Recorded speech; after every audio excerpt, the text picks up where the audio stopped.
Si, pendant la nuit, tu ressens des picotements dans les pieds, si soudain tu remarques des mains engourdies sans cause évidente, ou si apparaît une sensation de brûlure, de piqûre ou de décharges intenses difficiles à supporter, reste avec moi quelques minutes, car ce que tu vas entendre peut t'aider à comprendre pourquoi tes nerfs sont touchés et surtout, ce que tu peux faire pour freiner la détérioration avant qu'elle ne devienne irréversible.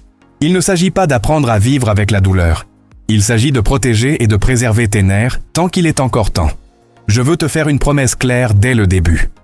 À la fin de cette vidéo, tu comprendras quel est l'ennemi silencieux le plus nocif qui attaque aujourd'hui les nerfs de nombreuses personnes âgées, une menace à laquelle elles sont exposées chaque jour sans même s'en rendre compte. Tu auras aussi une vision claire des facteurs qui te mettent en danger et des changements qui doivent être faits immédiatement, pas plus tard, mais dès maintenant. Je m'appelle Dr Akira Shinomura. Depuis de nombreuses décennies, je travaille avec des personnes âgées qui souffrent de douleurs nerveuses, d'engourdissements, de sensations de feu dans les pieds, d'instabilité à la marche et d'une affection qu'on leur dit souvent devoir accepter avec résignation, la neuropathie.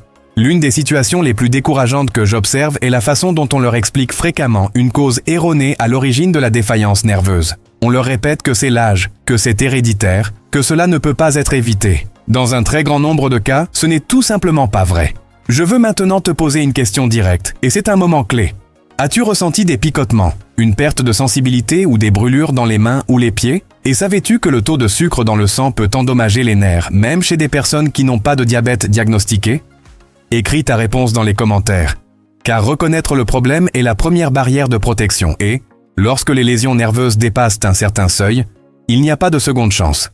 Laisse-moi te raconter l'histoire d'un patient nommé Frank. Frank avait 68 ans. Il venait de prendre sa retraite et restait actif. Mais la nuit, ses pieds brûlaient intensément. Pendant la journée, ses orteils perdèrent de la sensibilité.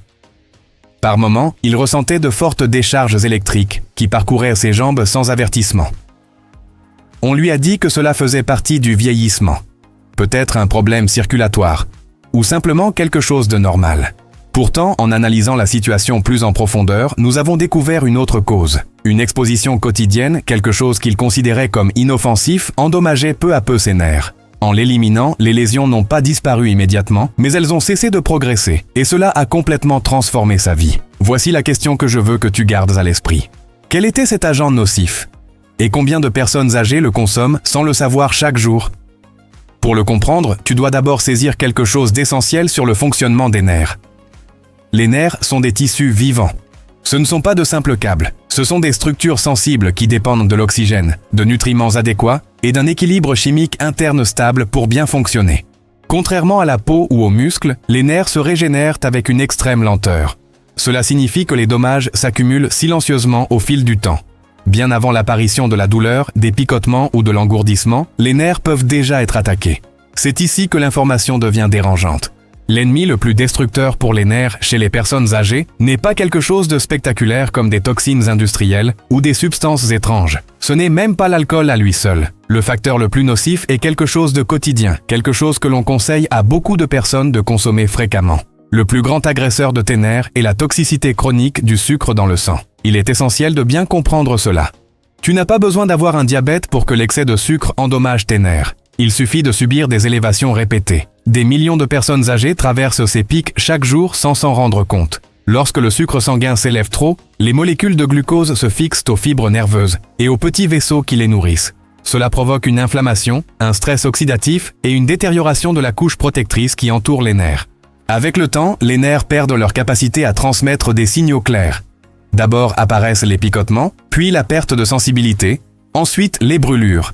Plus tard, la douleur et finalement les problèmes d'équilibre.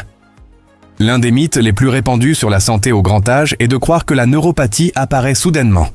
En réalité, elle se développe silencieusement pendant des années, tandis que les dommages progressent en arrière-plan.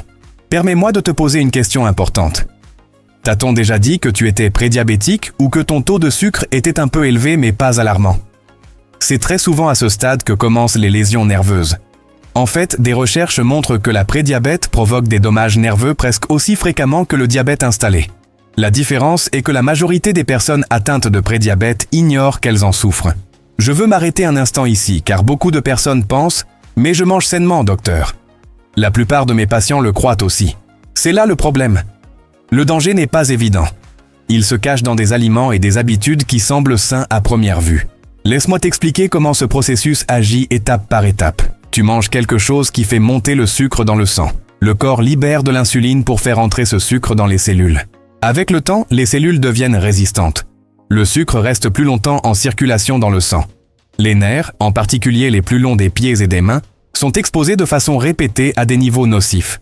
Les petits vaisseaux qui les alimentent se détériorent. L'apport en oxygène diminue. Peu à peu, les nerfs commencent à manquer de soutien. Comme cela se produit progressivement, beaucoup de personnes ne font pas le lien entre les faits. Elles disent que cela est apparu soudainement, alors qu'en réalité cela s'est installé pendant des années. Une autre question importante se pose alors. Si l'excès de sucre est si nocif, pourquoi toutes les personnes âgées ayant des niveaux élevés ne développent-elles pas une neuropathie? La réponse réside dans la fréquence, la durée d'exposition et la capacité de résistance des nerfs. Certains tolèrent plus longtemps, mais lorsque les dommages dépassent un certain point, les symptômes apparaissent et progressent souvent rapidement. Voyons maintenant d'où provient cet agresseur dans la vie quotidienne. La première source importante est le sucre liquide. Jus de fruits, café sucré, boissons énergétiques et même des smoothies présentés comme sains. Le sucre sous forme liquide pénètre très rapidement dans la circulation sanguine, car il ne contient pas de fibres pour ralentir son absorption. Cela génère des pics intenses qui endommagent directement les nerfs. À de nombreuses personnes âgées, on dit que le jus est une façon facile de se nourrir, alors qu'en réalité c'est l'un des moyens les plus rapides de nuire au système nerveux. La deuxième source importante est celle des glucides raffinés consommés seuls. Pain, céréales, biscuits, riz et pâtes, surtout lorsqu'ils ne sont pas accompagnés de protéines ou de graisses. Ces aliments se transforment rapidement en sucre. On conseille souvent de les consommer parce qu'ils sont faciles à digérer. Mais cette facilité signifie généralement une libération accélérée de glucose. Ce sucre finit par circuler dans le sang et par affecter le tissu nerveux. La troisième source est la consommation constante entre les repas. Lorsque l'insuline reste élevée toute la journée, les nerfs n'ont pas le temps de se réparer. Il n'y a pas de véritable repos. C'est pourquoi le grignotage continu est particulièrement nocif pour la santé nerveuse. Les nerfs ont besoin de stabilité. Et l'exposition permanente au sucre les maintient en état d'inflammation. Il y a un autre point que presque personne ne mentionne. Certains médicaments peuvent aggraver silencieusement les dommages nerveux en interférant avec l'absorption des nutriments, en particulier les vitamines du groupe B. Certains médicaments destinés à réduire l'acidité, à contrôler le sucre ou le cholestérol, peuvent diminuer les niveaux de vitamine B12 avec le temps. Cette vitamine est essentielle pour maintenir la couche protectrice des nerfs. Sans elle, les nerfs s'affaiblissent et commencent à dysfonctionner. Laisse-moi te parler de Suzanne. Elle a souffert d'engourdissement des pieds pendant des années, et les médecins l'attribuaient au vieillissement. En évaluant ses nutriments, nous avons découvert une carence sévère en vitamine B12. La cause n'était pas son alimentation, mais un médicament qu'elle avait pris de façon constante pendant des années. En corrigeant cette carence, les lésions nerveuses ont cessé de progresser. Elles ne se sont pas inversées, mais elles se sont arrêtées, et cela a complètement changé sa situation. La neuropathie a rarement une seule cause. Elle est généralement le résultat de plusieurs facteurs combinés. Excès de sucre dans le sang, inflammation, carence nutritionnelle et mauvaise circulation. Cependant, la toxicité du sucre est l'accélérateur, l'étincelle qui intensifie le problème.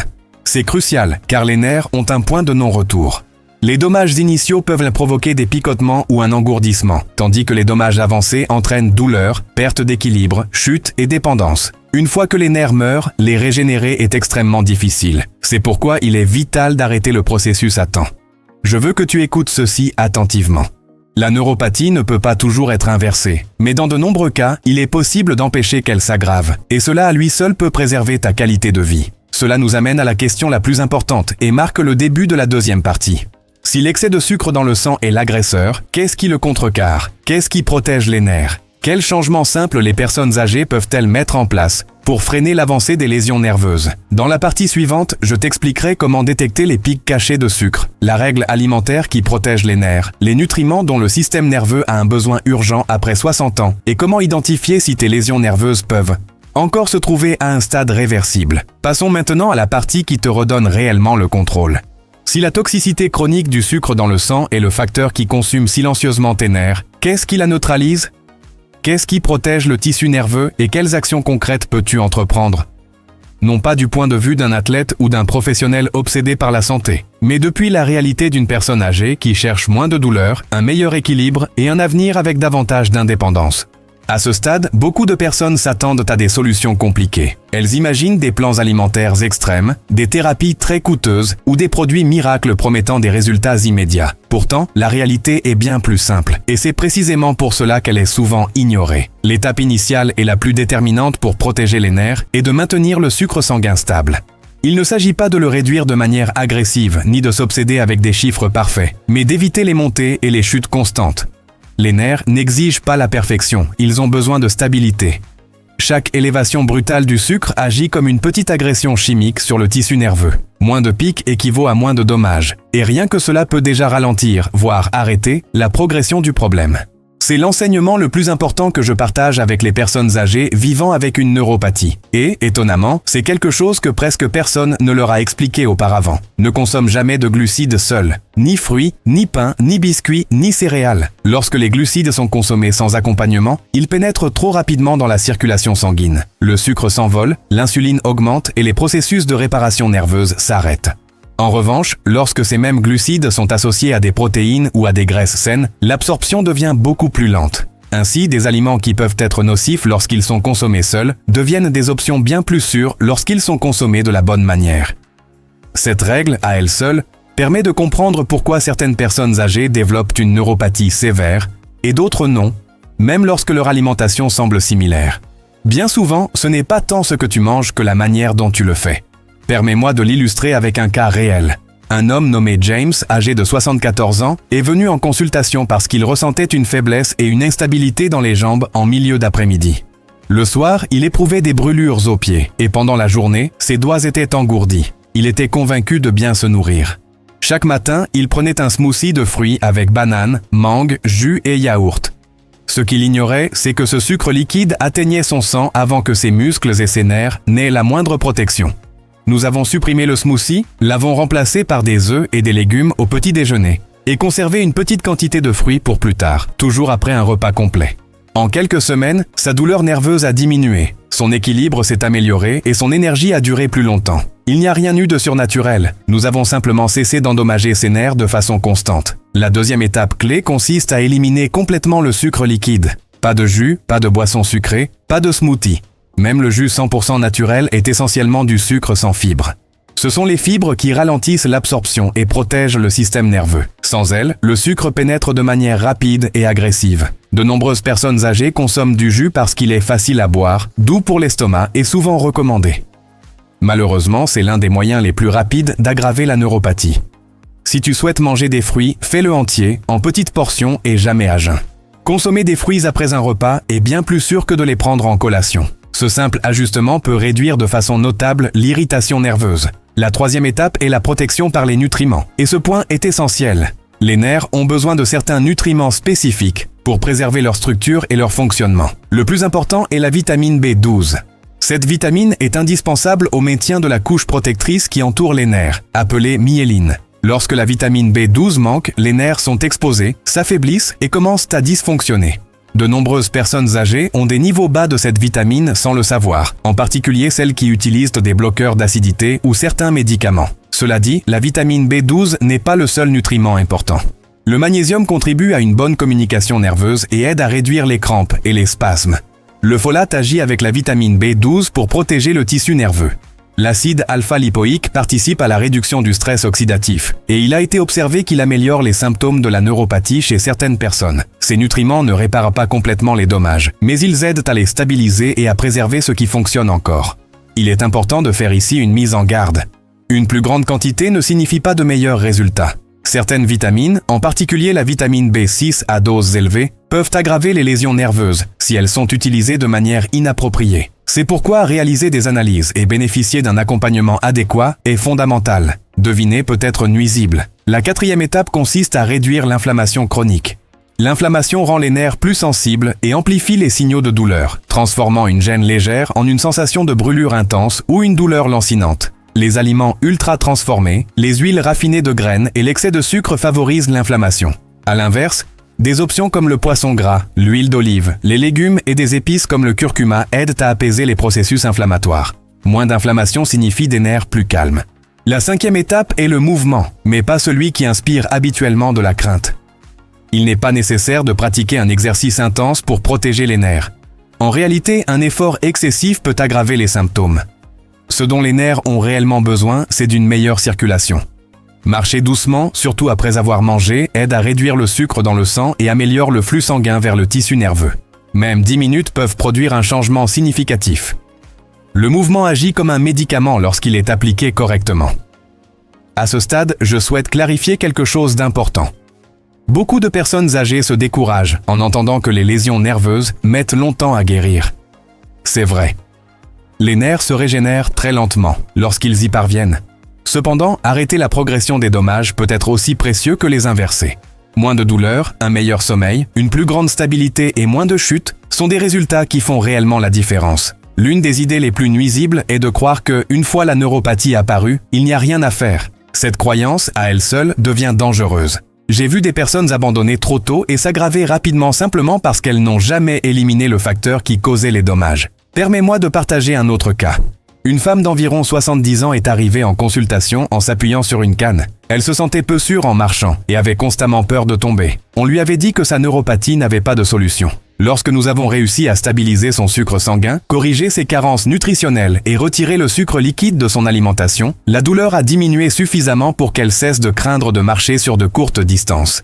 Elle n'a pas complètement disparu, mais elle a retrouvé confiance, et cela a transformé sa vie. Cela nous amène à un aspect crucial. La neuropathie ne se limite pas à la douleur, elle concerne l'indépendance. Elle est liée à la capacité de sentir le sol sous ses pieds, de réagir à temps et de faire confiance à ses propres jambes. Lorsque la neuropathie progresse trop, le risque de chute augmente considérablement. Et les chutes représentent l'une des plus grandes menaces pour la santé et la longévité à un âge avancé. C'est pourquoi le facteur temps joue un rôle si important. Les lésions nerveuses à un stade précoce répondent beaucoup mieux que les lésions avancées. Les picotements et l'engourdissement léger ne sont pas des condamnations, ce sont des avertissements. Ce sont des messages clairs indiquant que quelque chose doit être modifié. Je veux maintenant te donner une méthode pratique et simple pour reprendre le contrôle au cours des prochaines 2 à 4 semaines. Élimine complètement le sucre liquide. Accompagne toujours les glucides de protéines ou de graisses saines. Consomme les fruits uniquement après les repas et en petite quantité. Marche 10 minutes après avoir mangé chaque fois que cela est possible. Et si tes niveaux de vitamine B12 n'ont jamais été évalués, demande cet examen. Ne modifie pas tes médicaments de ta propre initiative, mais prends conscience de leur impact potentiel sur les nutriments. Observe les changements et prête attention à tes sensations. De nombreuses personnes âgées remarquent moins de brûlures la nuit, un meilleur sommeil et un équilibre plus stable. Même de petits progrès sont importants, car ils indiquent que les dommages ne se sont pas encore complètement installés. Je veux le dire très clairement. Celui qui promet une guérison miraculeuse de la neuropathie n'est pas honnête. Mais celui qui affirme qu'on ne peut rien faire se trompe également. Il existe un large espace intermédiaire, et c'est là que la vie quotidienne peut s'améliorer. La neuropathie est souvent le résultat de nombreuses années de dommages silencieux. Il est donc logique que l'amélioration prenne du temps. Malgré cela, éliminer le facteur nocif reste toujours la première et la plus importante des étapes.